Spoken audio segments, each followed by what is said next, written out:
There comes a time in every woman's life when she must realize that love, in its purest form, is not enough. Love can blind you. It can make you excuse disrespect, justify emotional abuse, and romanticize chaos. And when a woman confuses intensity for intimacy, she often mistakes a storm for passion. The world teaches you to follow your heart. Stoicism teaches you to master it. The Stoics believe that emotion, when left unchecked, becomes a tyrant. It makes slaves of those who worship their desires. And nowhere is this more evident than in relationships, where attraction often disguises dysfunction, and charm conceals danger. A marriage built on emotion alone collapses the moment reality enters the room. Because love is not enough to sustain a union, virtue is. A Stoic marriage is not about butterflies, fantasies, or illusions of completion. It is about balance, respect, and mutual strength. It is about two disciplined souls walking side by side, not two broken ones clinging to each other for survival. Yet, many women ignore the warning signs early on. They fall for charm, potential, or the intoxicating pull of attention. And later, they wonder how the man they loved became the source of their greatest suffering. But pain doesn't appear out of nowhere. It warns you long before it breaks you. The signs are always there, in his words, his silences, his habits, his discipline, or lack thereof. The Stoic woman observes. She does not chase. She does not justify. She simply sees, and walks away when necessary. Because choosing the wrong man isn't just a mistake. It's a life sentence. Marriage amplifies who a person truly is. If he is kind, marriage deepens his virtue. If he is cruel, marriage magnifies his shadow. So before you promise forever, study his nature. Don't just ask what he wants. Ask who he becomes when he doesn't get it. Observe how he treats the powerless, how he speaks about his past, and whether his words align with his actions. As Epictetus wrote, circumstances don't make the man, they only reveal him to himself.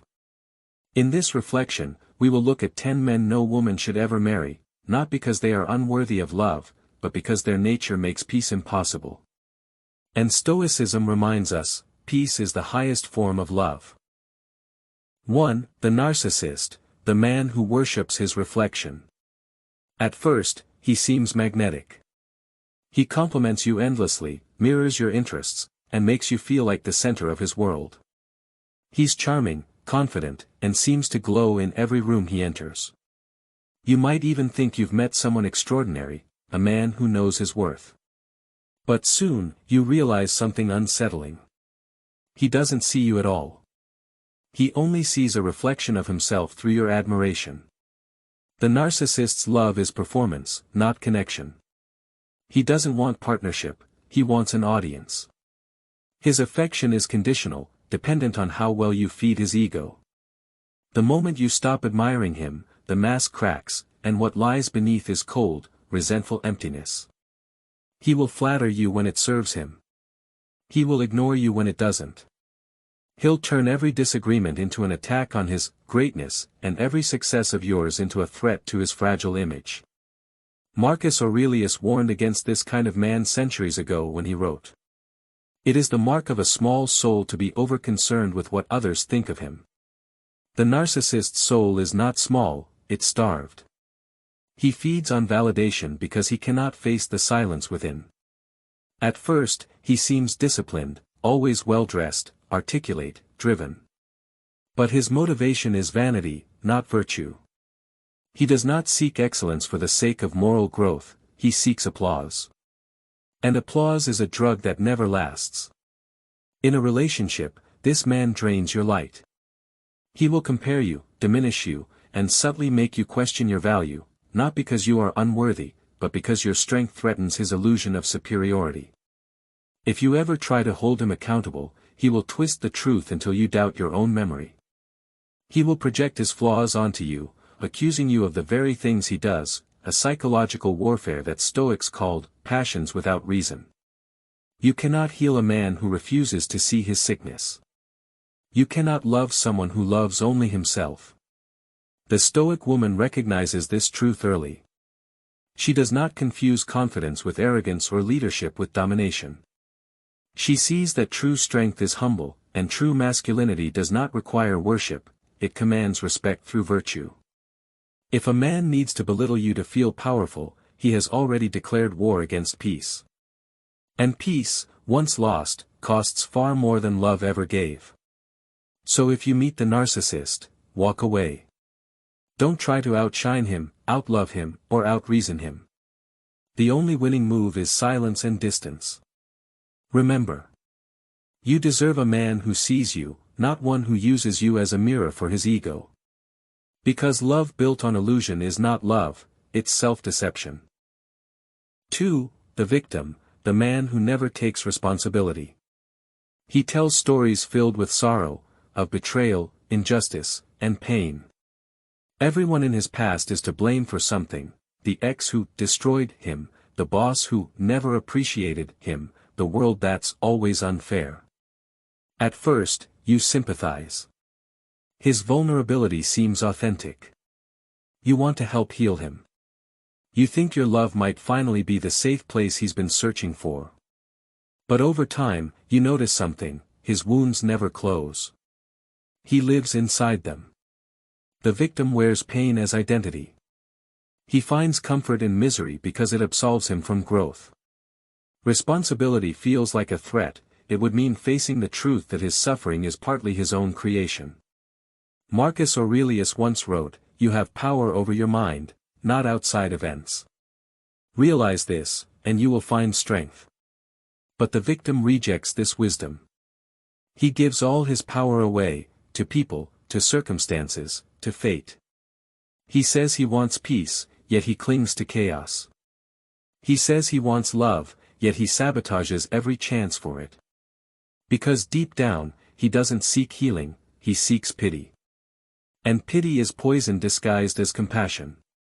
In the beginning, he'll make you feel important. He'll say, "You're the only one who understands me." But soon, that sentence turns into a cage. Every disagreement becomes a personal attack, every suggestion feels like betrayal. He will guilt you for setting boundaries, accuse you of being cold, and make you responsible for his emotions.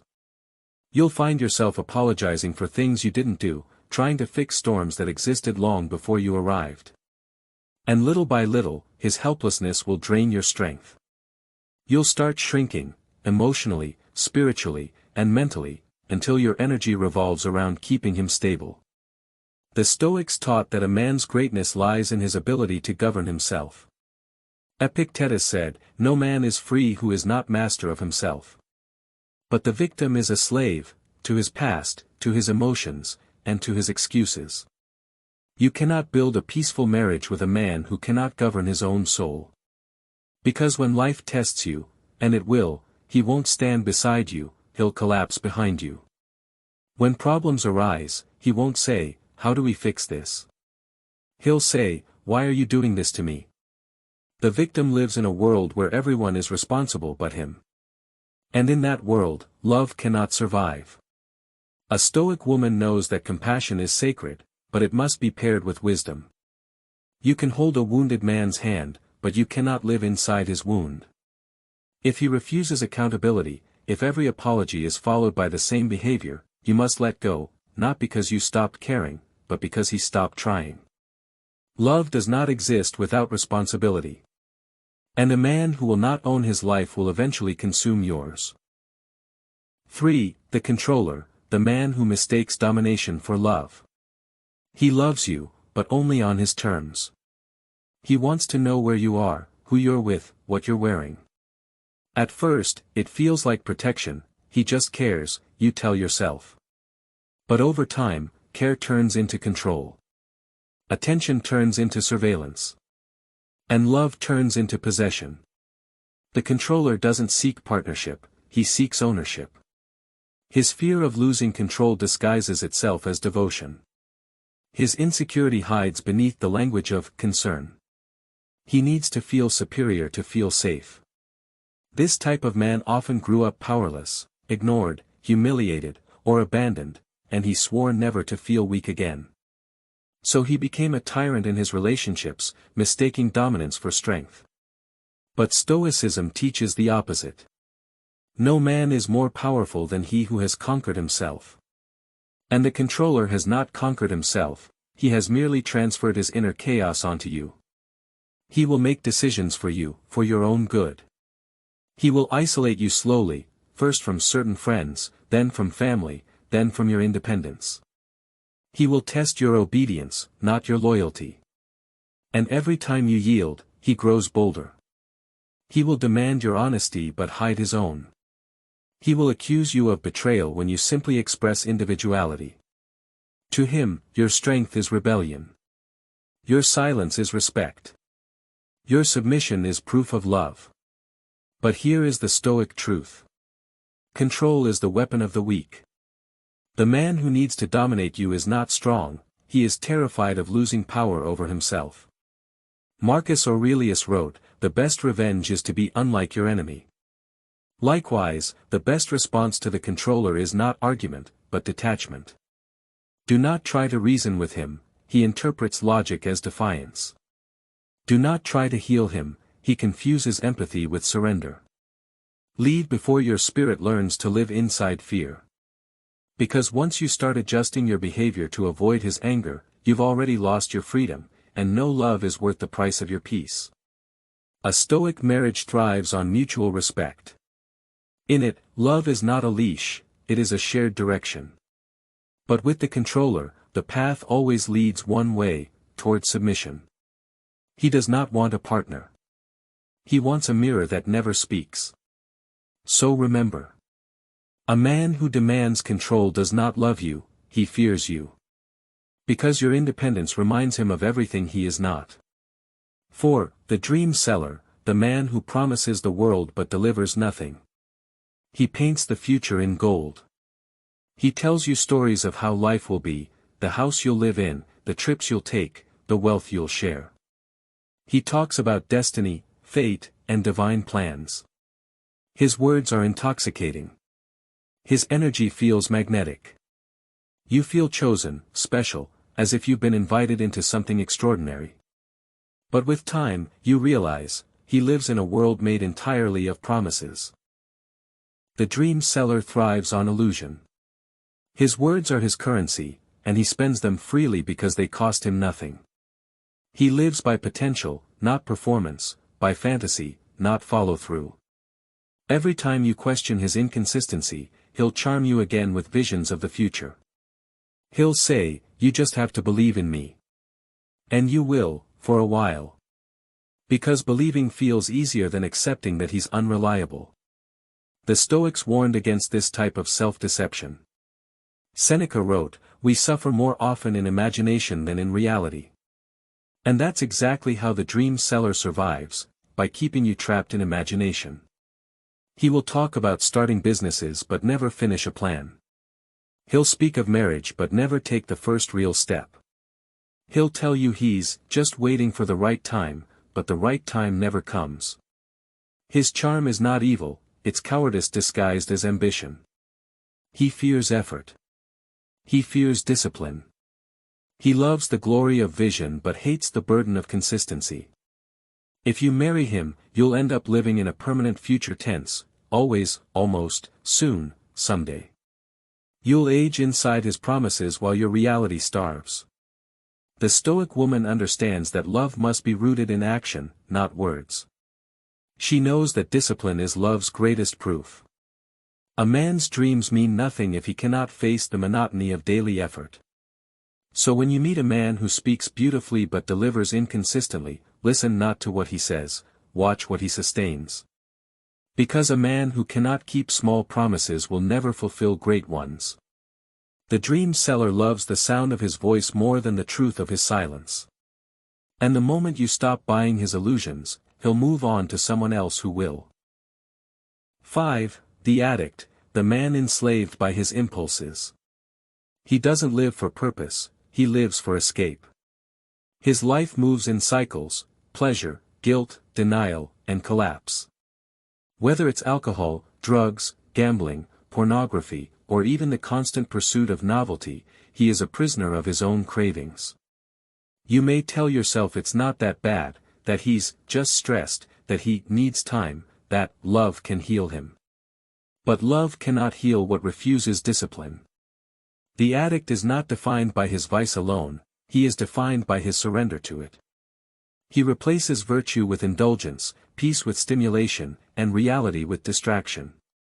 His soul lives in withdrawal, not from substances, but from self-control. Stoicism teaches that freedom is found in mastery over desire. Epictetus wrote, "No man is free who is not master of himself."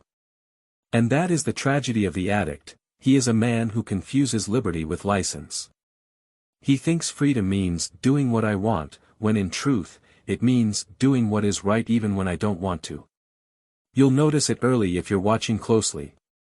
He can't sit still without reaching for something, a drink, a smoke, a screen. His emotions swing wildly between grand affection and cold withdrawal. He apologizes sincerely, then repeats the same behavior days later. His life is an endless negotiation with temptation. And the worst part? He's always convincing himself that he's in control. At first, you'll want to help him. You'll research, forgive, and carry his burdens as if love were a rehabilitation center.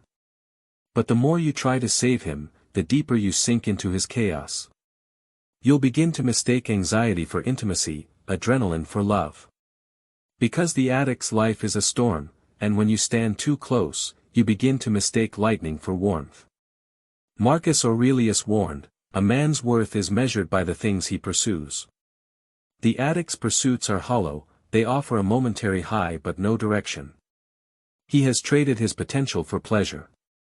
And no woman, no matter how devoted, can compete with a man's favorite escape. A Stoic woman knows that love is not martyrdom. It's partnership based on discipline, clarity, and peace. If his addictions consume his focus, then love becomes collateral damage. If he cannot control his desires will eventually control you. And marriage will not cure addiction, it will only magnify it. You cannot build a life with a man at war with himself. Because every battle inside him will eventually spill into your home. So walk away, not with hatred, but with understanding. He must face his own abyss alone. And perhaps, when he finally meets his own silence, he will find the strength that no one else could give him.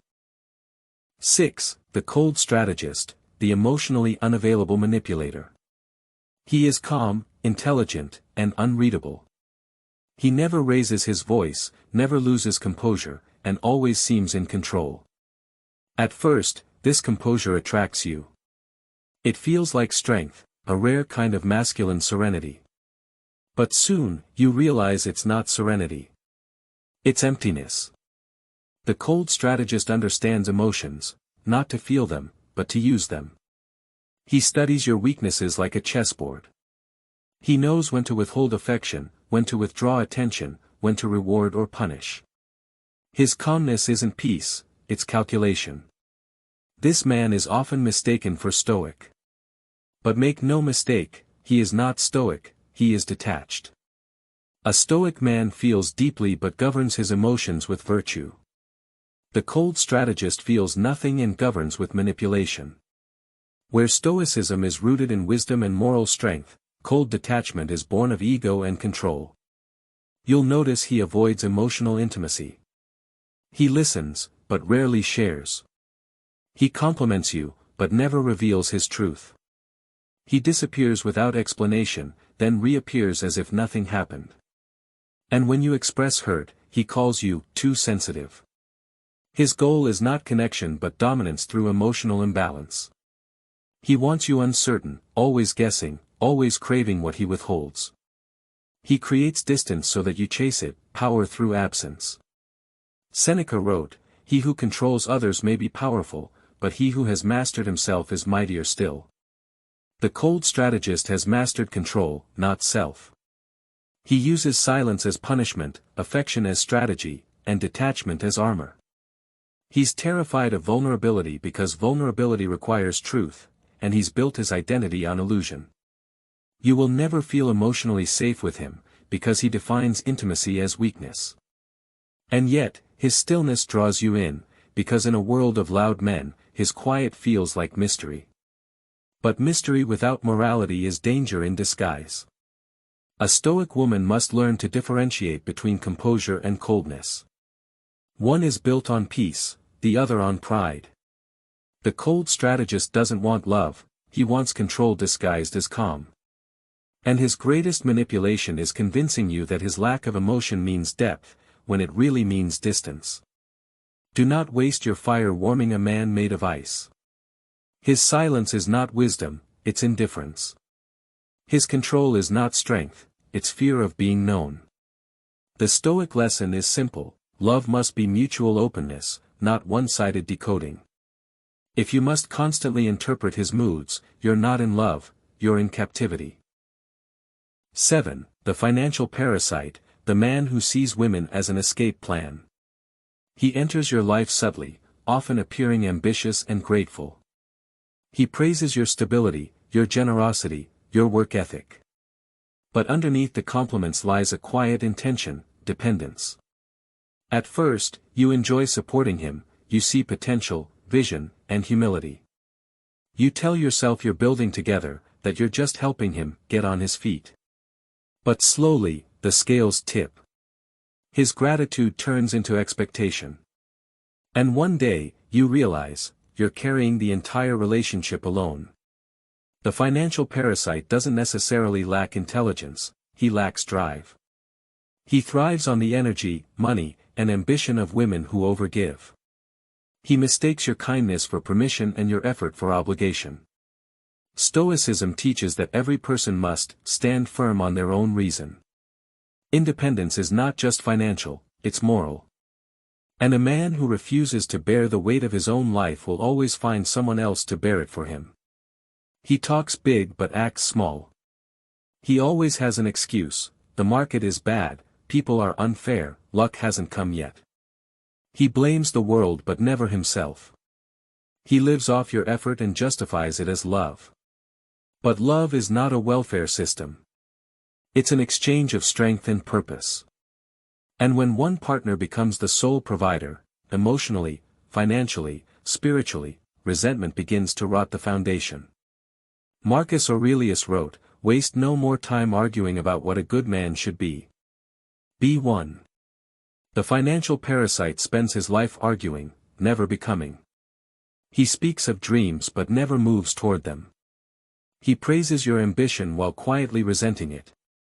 The more you rise, the smaller he feels, and instead of being inspired, he becomes envious.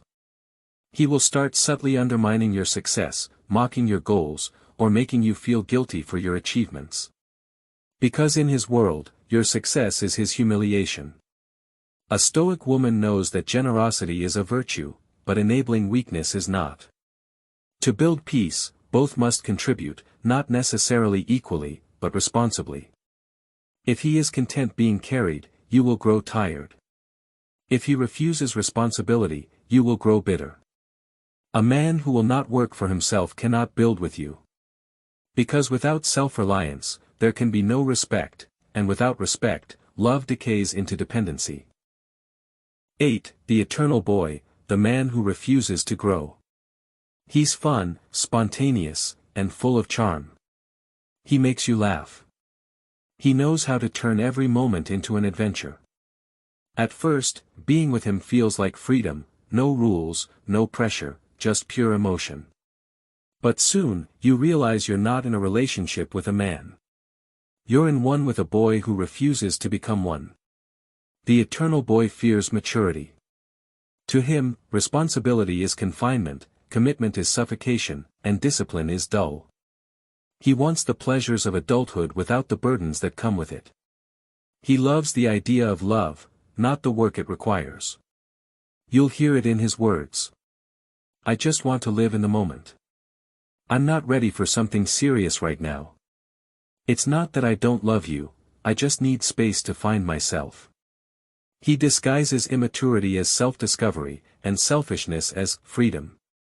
But freedom without structure is chaos. And love cannot grow in chaos, it withers there. Stoicism teaches that growth is the purpose of existence. Every challenge, every duty, every disciplined act is a step toward moral strength. But the eternal boy avoids discomfort like a disease. He flees from anything that demands effort, responsibility, or consistency. He'll make grand promises in moments of emotion, then break them when reality asks for commitment. He'll vanish for days, then return with a smile, expecting forgiveness as if nothing happened. To him, life is a playground, and you're just another swing. Marcus Aurelius said, "Waste no more time debating what a good man should be. Be one." The eternal boy never gets there because he lives in perpetual debate, forever becoming, never being. He will always need rescuing. He'll need your money, your patience, your structure. He'll turn you into the adult he refuses to be. And while you carry the relationship on your back, he will convince you that you're too serious, too demanding, or too cold. But maturity is not coldness, it's clarity. The Stoic woman knows that love requires two people facing life, not one carrying it while the other hides behind excuses. She seeks a man who protects, provides, and plans, not one who lives as if tomorrow will fix itself. You cannot raise a man and love him at the same time. If he has not built himself, he will build nothing with you. Let him go. Let him find his lessons the hard way. Because the eternal boy does not change through comfort, only through consequence. 9. The hidden abuser, the man whose mask hides cruelty. He is gentle at first. Soft-spoken. Respectful. Thoughtful. He listens when you speak, remembers the little details, and makes you feel seen in ways others never did. He builds trust slowly, carefully, until your guard falls completely.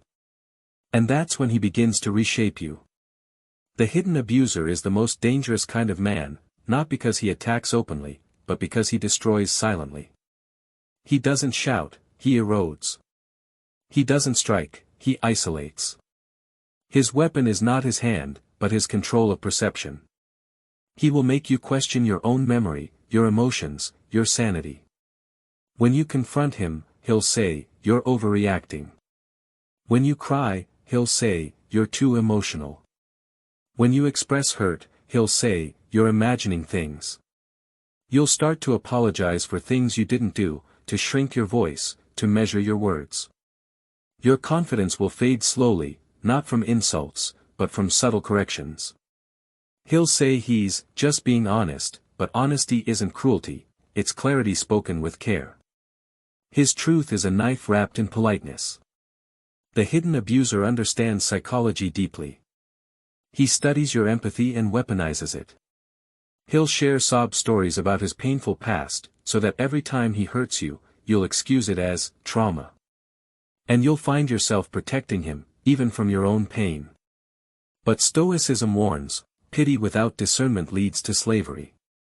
Seneca wrote, "He who suffers before it is necessary, suffers more than necessary." The hidden abuser makes you suffer unnecessarily, because he teaches you to doubt your own truth. His cruelty grows slowly. At first, he only criticizes your tone.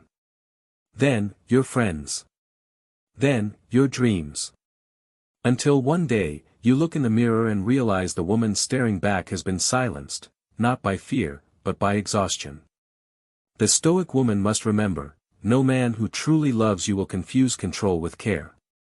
A good man leads through virtue, not intimidation. He strengthens your peace, not your anxiety. If a man's presence makes you constantly explain yourself, you're not in love, you're in captivity. If you feel smaller in his light, it's not love, it's domination. Love does not demand your silence. It listens. It doesn't punish you for feeling. It protects you for being. Walk away the moment you notice that his calmness hides cruelty. Because the most dangerous evil is the one that looks like patience. 10. The spiritually empty man, the man without purpose, virtue, or inner compass. He may have success, wealth, and power, but something in him is missing. He has no moral center, no guiding principle, no sense of higher purpose.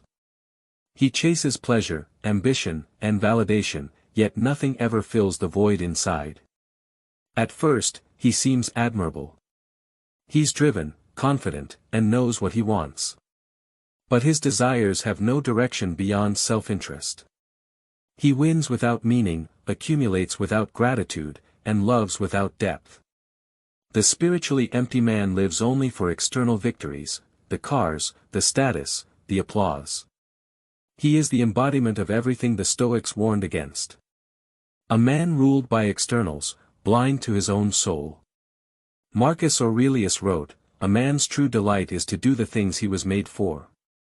But this man has forgotten what he was made for. He confuses indulgence for fulfillment and attention for worth. He will never truly see you, because he doesn't even see himself. He treats people as instruments, not souls. He believes happiness can be purchased, respect can be demanded, and peace can be postponed until after success. But peace postponed is peace denied. And a man without inner grounding is a ship that looks magnificent, but has no anchor. He might not harm you intentionally, but he will exhaust you spiritually. His emptiness will drain your energy because you'll keep trying to fill a void that cannot be filled from the outside. The Stoics taught that a virtuous man lives in harmony with reason, nature, and moral order. The spiritually empty man lives in dissonance, with himself and everyone around him. He has power but no direction, freedom but no purpose. And in marriage, his emptiness spreads like smoke, quiet but suffocating. You'll feel it in the lack of presence, the absence of meaning, the emotional hollowness behind every achievement. A Stoic woman must remember, the highest form of attraction is not beauty, charm, or wealth, it's alignment of purpose. A man with inner order brings peace. A man without it brings confusion. Because when the soul is unanchored, every desire becomes an addiction, and every relationship becomes a transaction. Choose not the man who has everything, but the one who masters himself. Because mastery is the only true wealth, and virtue the only true security. Conclusion: the Stoic art of choosing peace over passion. The world tells you to chase sparks. Stoicism tells you to guard your fire. Love, at its highest form, is not chaos, it is calm. It is not a storm that sweeps you away, but a sanctuary that strengthens you. It is not a fantasy of completion, but a partnership in discipline, growth, and peace. Every man described above represents an imbalance, a soul that has not learned to govern itself. And Stoicism reminds us, a person who cannot lead himself cannot lead a relationship. Do not mistake intensity for compatibility. Do not confuse charm for character. Do not let the longing for love silence the wisdom of intuition. Marriage is not a reward for emotion, it is a test of reason. Choose not the one who excites your chaos, but the one who honors your stillness. Choose the man who values peace over pleasure, virtue over vanity, truth over comfort. Marcus Aurelius said, "The happiness of your life depends upon the quality of your thoughts." The same is true of marriage, the happiness of your union depends upon the quality of both souls. So if you must wait, wait. If you must walk alone for a while, walk with strength. Because peace in solitude is far better than companionship in turmoil. The Stoic woman understands. Love without virtue is ruin. Passion without discipline is fire without form. And a husband without moral strength is a burden disguised as destiny. Never forget, your life is sacred. Guard it wisely. Because the wrong man can waste years, but the right one will make time itself feel eternal.